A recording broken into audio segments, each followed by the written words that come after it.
What up, everybody? Hey, it's your girl, Emaya, coming with my very first video. Woo, honey, it's been a rough day. And so that's why we're gonna go ahead and do this video, because Helga, let me tell you about Helga, okay? Helga is a big, white, hairy bitch that came today with a 2x4. And Helga don't ask you to go to sleep. Helga knocks you out, okay? She knock you right upside the head with that 2x4. So, I'm sorry. I had to take a Helga nap. Some days I get CeeLo, you know, he come with a dashiki and a little sleep dust, and he say, go to sleep. I say, okay, I'll take a little nap. But no, Helga gonna say, get your ass to the bed. Okay, so, sorry about that. Sorry for the delay. But hey, y'all, how are y'all?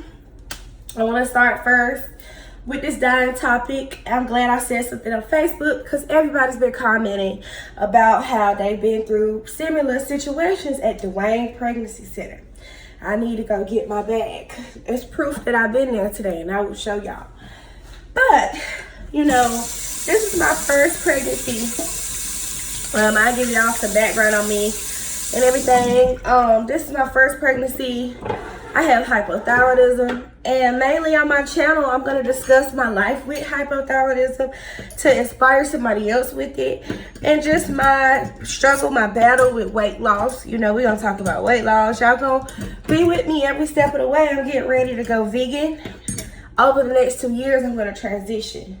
I'm giving myself time, because I've learned in life, you can't, like, especially when you have anxiety and depression or have issues with those situations, it is not good to put yourself on like this pressured time limit to soothe anybody else. You gotta do what you gotta do on your own.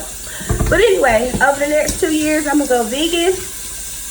You know, I'm getting ready to transition my life from a single female to living in a home with my man, starting a family. I'm 11 weeks. They keep trying to tell me I'm 12 or 13, going by my last cycle, but when you have a thyroid issue, you have to keep up with your cycle, because you know it's not like everybody else's, okay?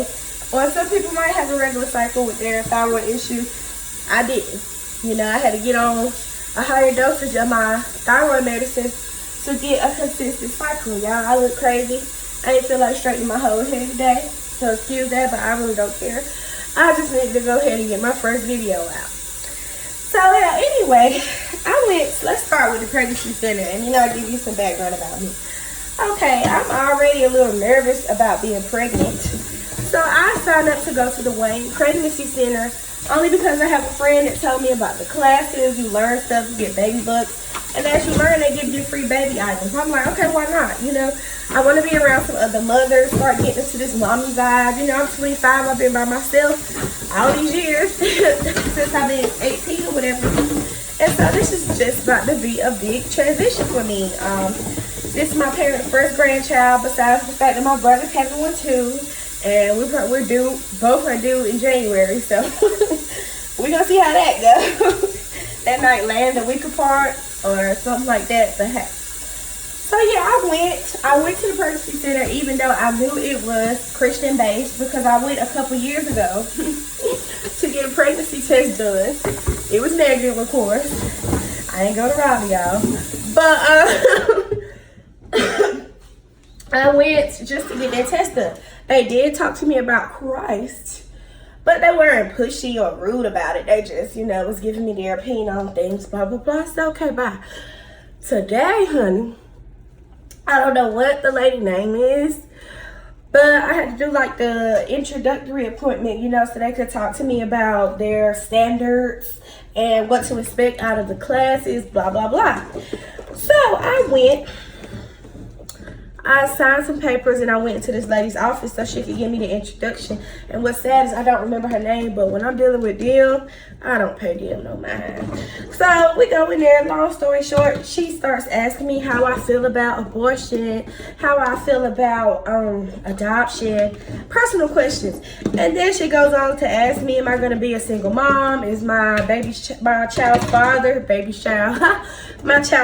to be in the picture? And I'm like, why do people assume just because you're not married and pregnant that the daddy just gonna run for the hills? Or do you realize or not realize that your husband can leave you just like your boyfriend? That just because he took vows obviously don't mean nothing in 2019, but he still can walk away and send some divorce papers through the mail. But whatever, you know, I try not to think in a box like, oh, I have to do this first and that first. I used to be like that. And that was the reason why I denounced religion, because it caused too much anxiety. You always feel like you're never good enough, you're not doing something right. So this woman goes on to ask me, how do I feel about the Bible? How do I feel about heaven? And I'm like, okay, why? Like, does that have anything to do with y'all helping me with my baby or what? Like, what does my personal religious or non-religious views have to do with disappointment? So I'm telling her how I feel. You know, I believe there is no heaven and hell. Like, you create your own heaven and hell here, and whatever you decide to live in and die in is what you'll be in when you go. So she was saying stuff like that and asking me, how do you get into heaven? And really I wanted to say, ain't no heaven. You feel me? Like, it's just a higher vibration. I live eternally. You don't get that option because you ain't got no melanin. But that's another story. So I'm trying to tell her, you know, being a positive person, doing good by people, just living a life of good, treating people right, treating yourself right, loving others, putting the right foods in your body, thinking the right way. Those are the things that will create, basically in my mind, I was saying, a lighter spirit. Your spirit is able to ascend higher when you die, quote unquote, or you move on to the next life, because we don't die, we multiply, okay? So she won't feeling it. She told me, listen to this. She said, no matter how many positive deeds you do, how good of a person you are, that will not get you into heaven. No matter what you do, you won't go to a good place when you die if you don't accept your Lord and Savior Jesus Christ as your God, or basically. So I'm like, when she said that, y'all, I really wanted to jump up and beat that lady down. She is why I denounce religion. Because see, our daddies, uncles, brothers, and aunties and grandmas that preach at the church kind of follow that same way of thinking. They all, I'm sorry y'all, this is strong. They all stem from slavery. Which Christianity which Christianity we were taught, because there's different kinds of Christianity. We don't celebrate the original Christianity. That's what we don't realize. It originated in Africa, baby. Okay, Ethiopia. We don't celebrate that. We celebrate the kind that we were indoctrinated to believe. When you're indoctrinated, that means that you're taught only what they want you to know, not everything, okay? So they taught us only enough to keep us humble, to keep us slave-minded. So that's the same Christianity that a lot of us, well, a lot of y'all still follow to this day. You cannot tell somebody, because they don't believe in what you believe in, that they're not going to go to a good place when they die. First of all, who gives you that right? Are you God? Are you God?